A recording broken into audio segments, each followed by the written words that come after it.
Welcome to the 1994 British Touring Car Championship. Right then, hello and welcome back to GTR2 and round 6 of the 1994 British Touring Car Championship, race 2 of the weekend here in Northamptonshire at the Silverstone National circuit. There's going to be a lot of gaps on the grid because canonically a lot of drivers did not start race number 2 in one way, shape or form, either from crash damage or just mechanical issues as well. So without further ado, I'm going to hand it over to Josh in the comms box as always for the grid walk for round 6. A British Touring Car Championship doubleheader is always known for providing drama and excitement, and here at Silverstone in Northampton that is no exception. There is a lot of cars unable to start this race due to contact and mechanical issues in race 1, meaning they are unable to start the second race. So let's take a look at the depleted grid now, and it is Joachim Winkelhock in the Schnitzer BMW taking pole position, and alongside him is an empty space where Giampiero Simone's Alfa 155 should be. It's pretty much the same affair on row 2 as well, as Roberto Ravaglia lines up all alone where Gabriele Tarquini, one of the main championship protagonists, is out. He will not be starting race number 2.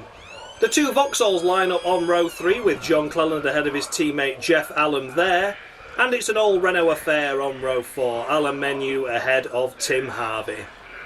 Paul Radisich in the first of the Ford Mondeos starts row 5, and alongside him is Will Hoy in the first of the Toyota Carina E's. David Leslie in the Mazda Exedos is on row 6, and alongside him is Tim Sugden in the other Toyota Carina. Row number 7 is missing Matthew Neal in his Mazda Exedos, unable to take the start. Julian Bailey all alone in his Toyota Carina on row number 7.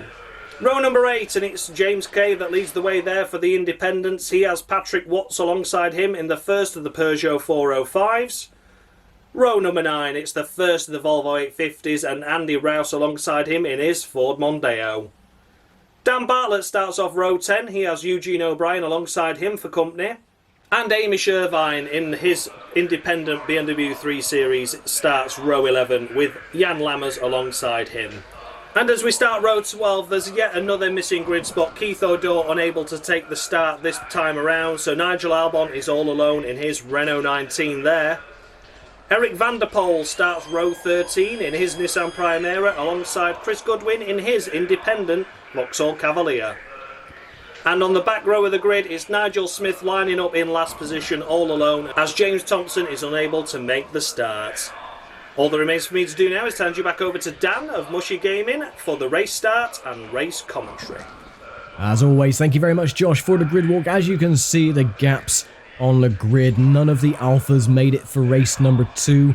Keith O'Dore, who blew up yesterday as well, also not going to be a starter today, and a few others is joining that party as well. So yeah, it's going to be a smaller grid size. 28 cars started yesterday, only 23 will start the race today, and I'm going to be starting in 19th place. Well, technically it's going to be 16th place because of the gaps on the grid. As you can see, there's another one there. So yeah, it's going to be, I think, a lot less hectic. The sun is setting down as well, so the track temperature and the ambient temperature is a lot cooler than it was yesterday. So as you can see, the sun glare in the eyes of everyone. So let's just get the race information up on the screen. There we go. As we start another 22 laps around the short Northamptonshire circuit. And we are underway for race number 2. And already Eugene O'Brien on the outside drops me down into 17th. We've lost another position as well for Jan Lammers. A couple of cars going wide, including Lammers as well. But everyone safely makes it through Copse.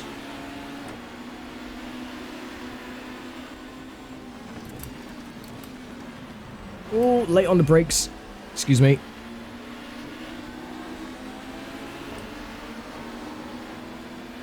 Well, at least we got that move done. Got past Andy Rouse in the Ford Mondeo, and now we've got my teammate of Rickard Rydell, who is trying to force his way past Patrick Watts and Will Hoy. And gets the move done. There's a bit of debris and cones flying everywhere. And a lot of cars have gone off.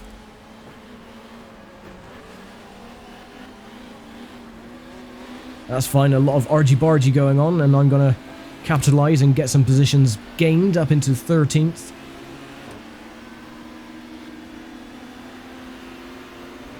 The drivers are really going all out this time. Elbows out.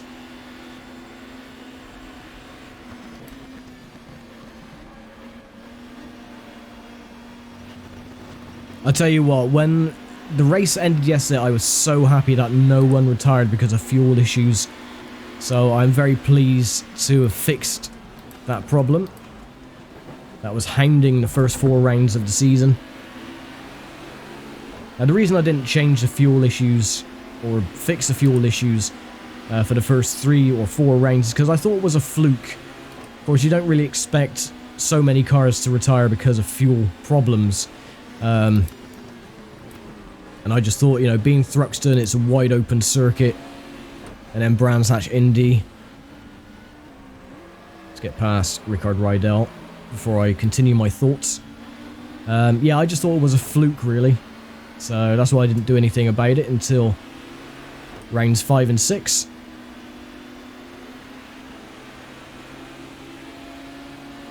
So we begin at lap number 3.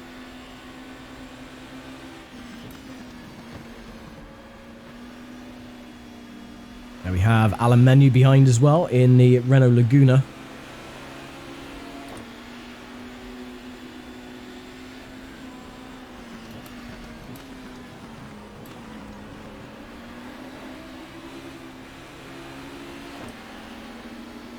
So far so good. We're in, unlucky for some, 13th. Tim Harvey has the fastest lap time at the moment in the sister Renault Laguna to Alain Menu.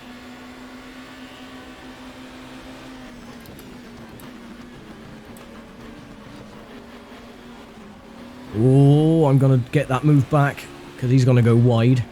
Oh no, he's just going to slam into the side of me and he's spun. Well, now you know what it's like to be on the receiving end when I usually go on the inside of someone and spin, so...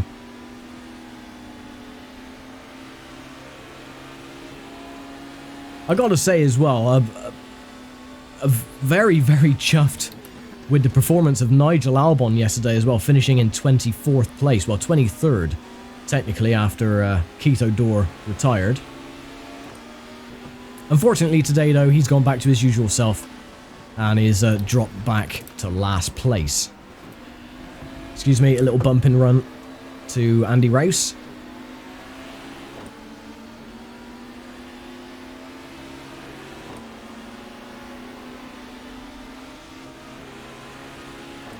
He's going to get the run back there. Look at the speed difference between the Ford Mondeo and my poxy house brick.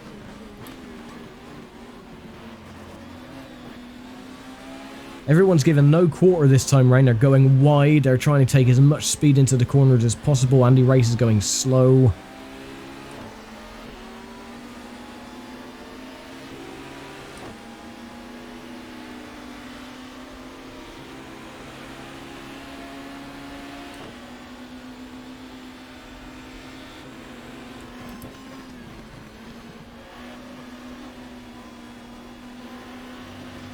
I think my team put in a bit too much fuel into the car.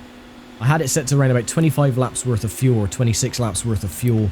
Of course, you don't go through that straight away because you do burn less fuel by lifting off and braking and stuff, so... But they did put... well, 30... It says 34 laps worth of fuel on my dash, but it says 27 laps worth on a little indicator at the top. Rouse trying to go on the inside of Rickard Rydell, and he gets it done because, of course, the Volvos don't handle none too great.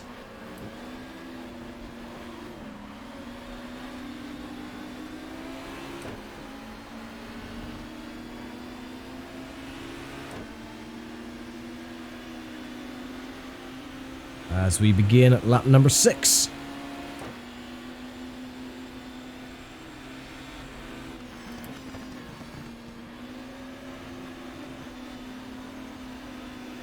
So Winkelhock is leading the way at the moment from Roberto Ravaglia, who once again retired in real life from both races in 1994. but so far is doing a damn good job. A bit disappointed with Rydell's performance yesterday though, and Jan Lammers as well, who decided to drop back near the end because of tyres. Everyone was really struggling though on their tyres yesterday. Jeff Allen has now taken the fastest lap honours. That's why their name is highlighted in pink, if anyone wants to know why that is. And I gotta say as well, I wanted to make this series the best one of the lot so far. And if you can imagine how thrilled and honoured I was that Andrew Marriott himself would contribute to the series, it was just absolutely phenomenal. And, you know, I'm not going to stop there. I'm going to try and see if I can get as many real-life commentators and former and current British touring car drivers to contribute to the series. I do have a few that are interested. I'm not going to say names just yet. That is going to be kept secret for now.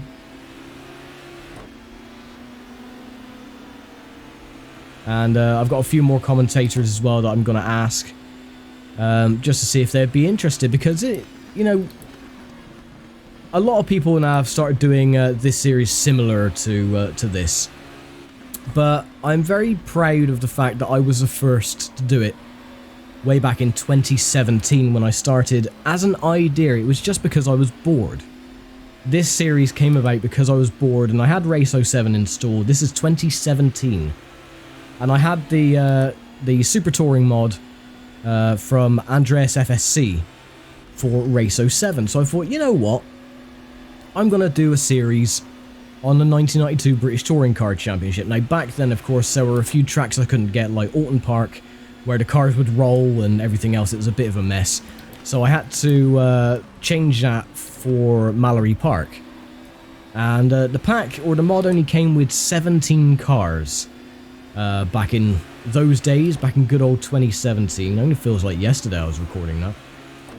And I took the guys of Rob Gravett in the Peugeot 405.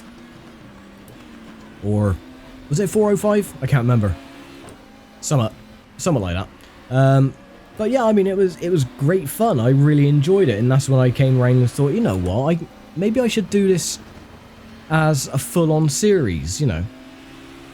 And that's when 2018 I started with 1993, and it's unusual as well. What I you know, thought was unique with when coming up with the idea for doing this series was that if you're going to do a racing series, usually everyone, you know, posts a video every single day of every race. But I thought, you know what, I'm going to do it as a proper calendar, starting in like March or April and ending in like September, October, like they would have done in real life, you know, like a proper racing championship. So it sort of like gives a little bit of hype to the series, you know. And I was speaking to Josh the other day, you know, and he was saying, you know, this is like your flagship series, and it is so bizarre hearing that, because again, this just started as a small idea because I was bored one day. And to see how it's progressed and how people have followed it through the years and the hype that it's received is really humbling to see and overwhelming to think that people really do enjoy this series.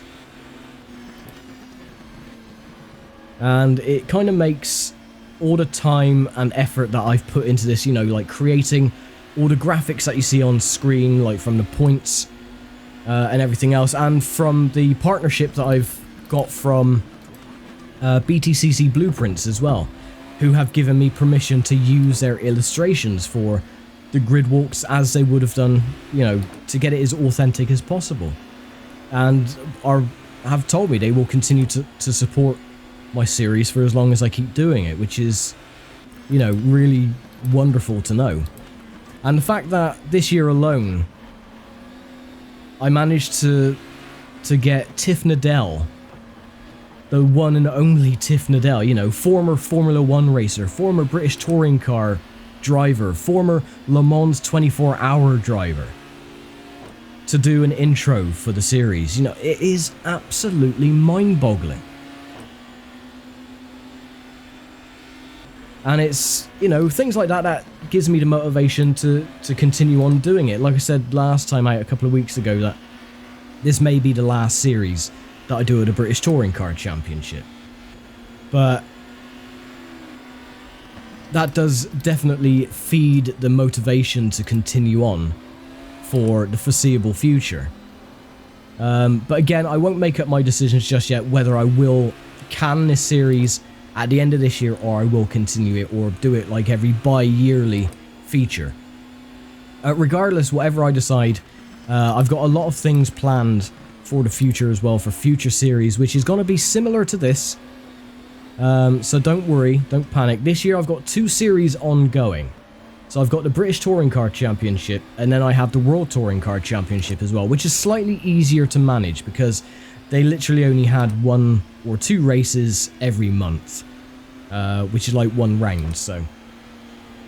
But it's, again, it is just absolutely mind-boggling from how the series started to where it is now, and the following that it's got. And again, there's been a lot of people that have taken on this idea, who have been influenced by what I have done and have done similar. And again, it's staggering to think. I mean, who would have thought that, you know, anyone would come up with an idea that so many people would want to do similar? And that's something I cannot wrap my head around. I really can't. It's just, again, it's very humbling.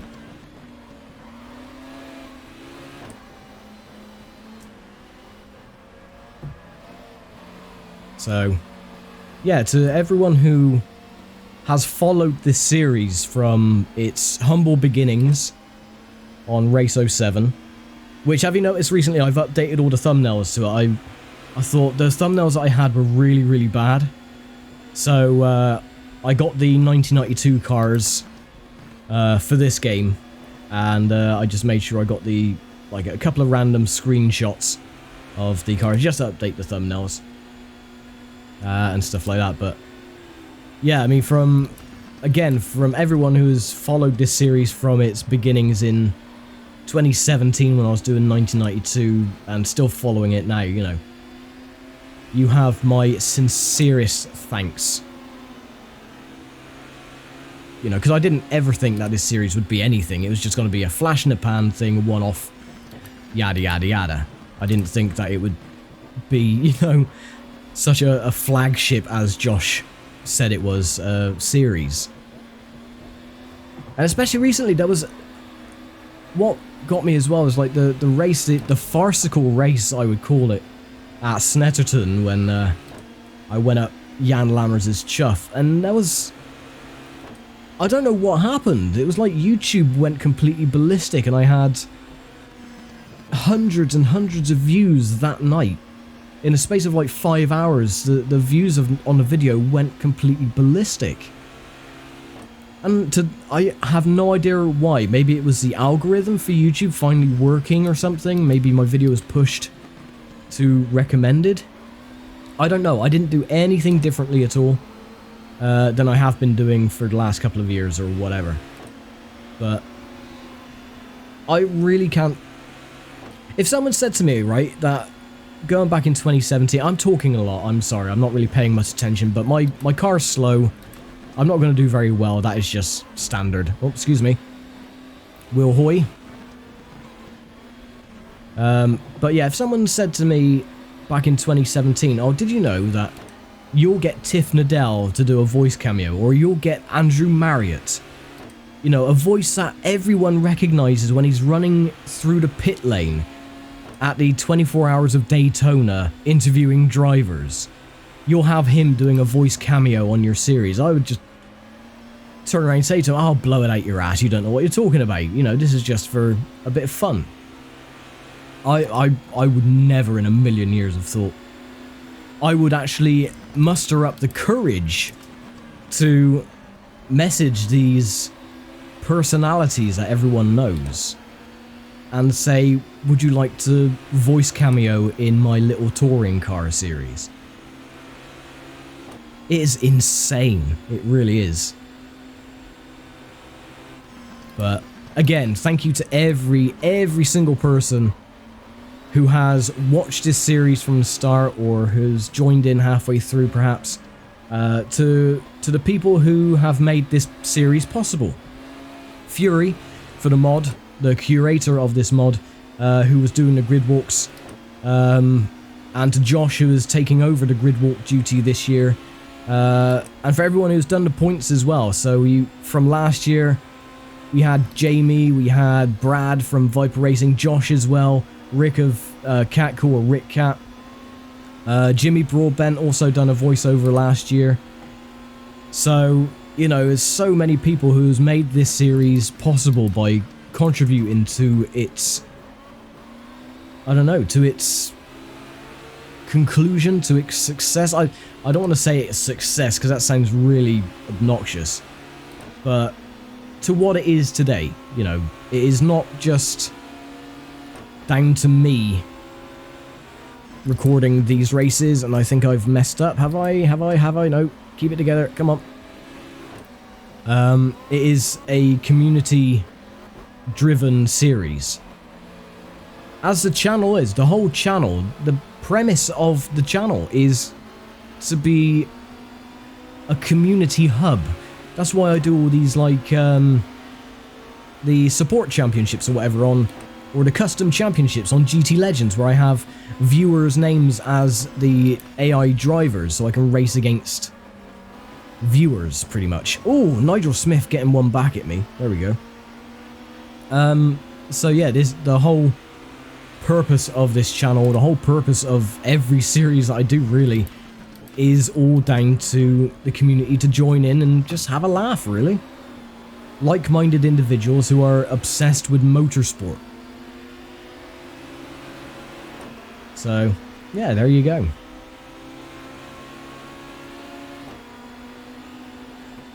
Go away, Smith. I seen what you were doing there.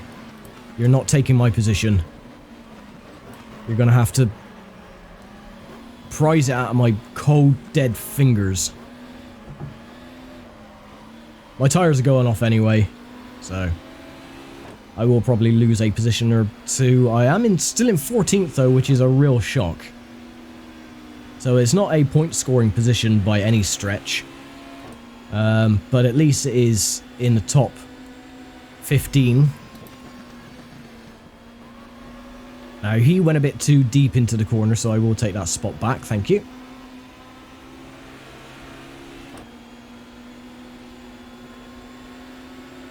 Everyone is still circulating, no retirements.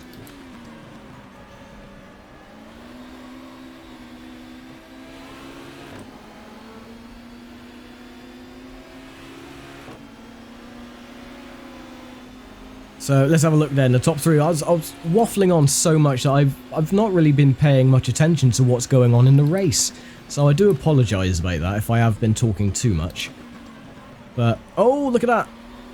Will Hoy decided to take a little spin. That's alright, he's collected it though. He's only lost 2 spots. So yeah, Jochen Winghawk leads the way at the moment. Roberto Ravaglia is in second, and Tim Harvey in the Renault Laguna is third. Jeff Allen, Tim Sugden. Tim Sugden doing really, really well in 5th. And David Leslie in 6th. Ooh. That could have been severely disastrous then.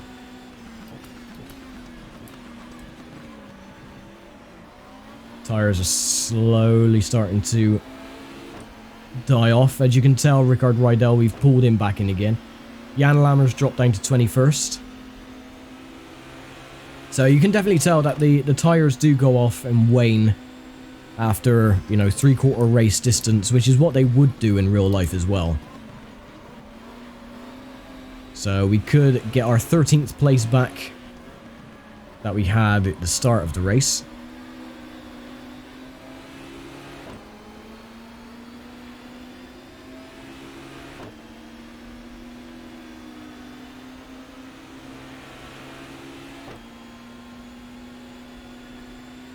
And the leaders are starting to lap the back markers as well. I doubt they'll lap us in time. We've only got 3 laps to go. No retirements this time. Everyone looks like is set to finish this race. Oh, locking the front end because my tyres are gone.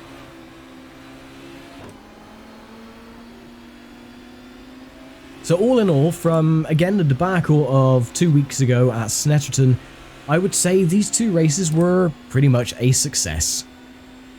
So I am dead chuffed with that. No fuel problems.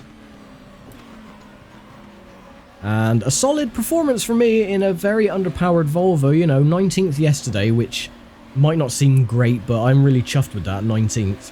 And a possible 13th place finish today, if I can catch up to Rydell. So that'll be quite nifty. Next time as well, of course, is going to be Alton Park for round 7.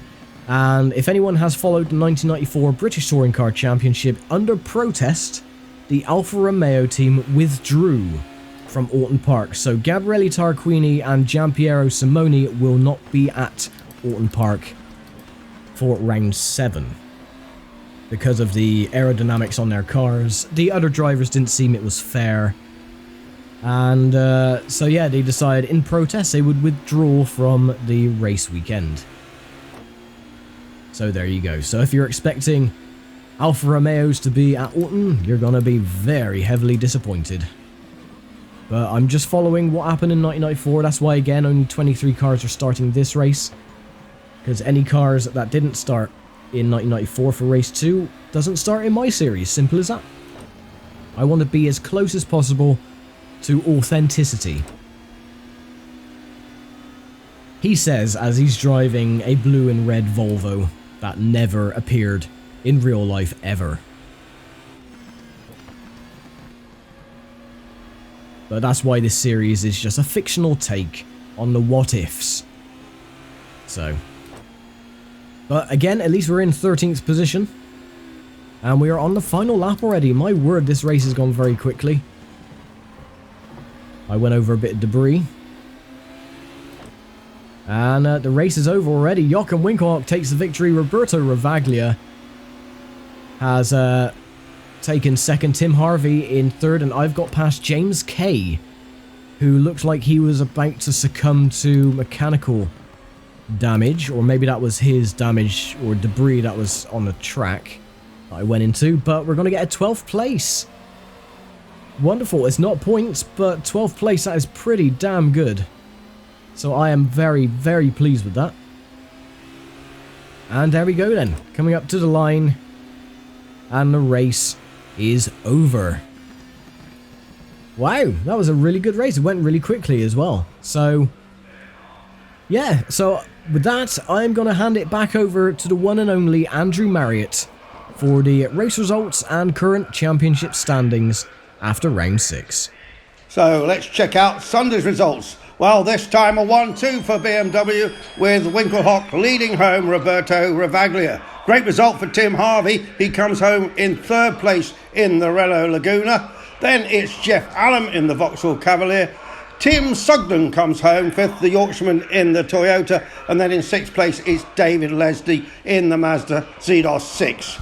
And what about the Total Cup for privateers? Well, a great win this time for Nigel Smith ahead of James Kay. Then it's Chris Goodwin, Hamish Irvine in 4th and Nigel Albon in 5th place. So how does that leave the standings after 6 rounds? Well, Winkelhock now at the top of the table with 110 points. Tarquini has 73. John Cleland is in 3rd place now with 54. Simoni with 48. Steve Soper with 46. Of course, missing some of the rounds. And Jeff Allen on 38. In the privateers standings, Nigel Smith goes to the top of the table. Now he's got 102 points, just 2 more than James Kay. James Thompson is in 3rd with 60. Then it's Jeff Steele, Chris Goodwin and Ian Kahn. So once again, another race weekend has come to a close. Every team are going to be packing up their things and heading back to base. And I would like to take this opportunity to thank once again Josh of the Moaning Yorkshireman for providing the grid walks again this week, and the one and only Andrew Marriott for providing the standings and race results for this week as well. So once again, thank you very, very much for watching as always, and I will see you all in a couple of weeks' time for round 7 coming from Alton Park. Take care, stay safe, and I'll see you then. Bye for now.